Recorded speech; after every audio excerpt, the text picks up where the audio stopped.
मंजू पांडे अपने YouTube channel में आप लोगों का स्वागत करती हूँ। एक प्यारा सा चुटकुला नाच गीत लेके आई हूँ। आप लोगों को कैसा लगेगा प्यारा प्यारा कमेंट करके बताना।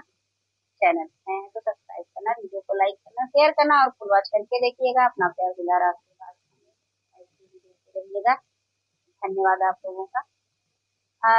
अरे हमरे दुआरे एक निमिया का पेड़वा, अरे हमरे दुआरे एक निमिया का पेड़वा, हरे बहिनी कुली निमय कौड़ीनी होय, अरे बहिनी कुली निमय कौड़ीनी होय।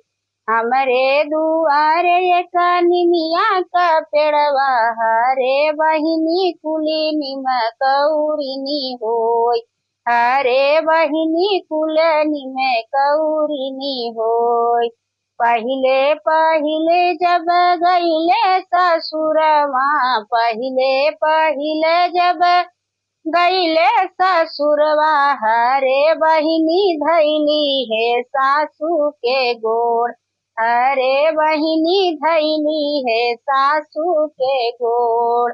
हमारी नी सासुरानी ऐसन यसी सई, हमारी नी सासुरानी ऐसन यसी सई, हरे बहिनी तोहरे बेटउई होय, हरे बहिनी तोहरे बेटउई होय, हरे बहिनी कुले निमय कौड़ीनी होय, हरे बहिनी कुलनी में कौड़ीनी होई। हमरे दुआर एक निमिया का पेड़वा, हरे बहिनी कुलीनी में कौड़ीनी होई, हरे बहिनी कुलनी में कौड़ीनी हो। दूसरी बार जब गईले ससुरवा, दूसरी बार जब गईले ससुरवा, यारे बहिनी धैली है जेठनी के गोड़, यारे बहिनी धैली है जेठनी के गोड़।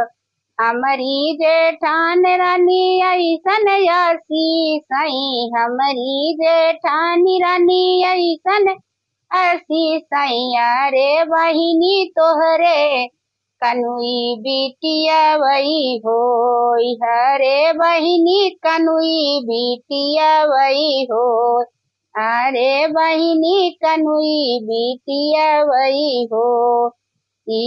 हमरे दुआरे एक निमिया का पेड़वा, हरे बहिनी कुलनी में कौड़ीनी होय, हरे बहिनी कुलनी में कौड़ीनी होय।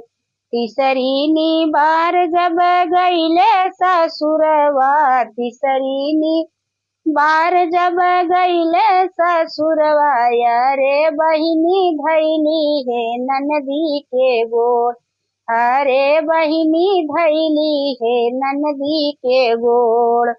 हमारी ननद रानी ऐसन यसी सई, हमारी ननद रानी ऐसन यसी सई, अरे भौजी हमरे भतीजवई होय, अरे भौजी हमरे भतीजवई होय, अरे बहिनी कुलीनी में कौड़ीनी होय।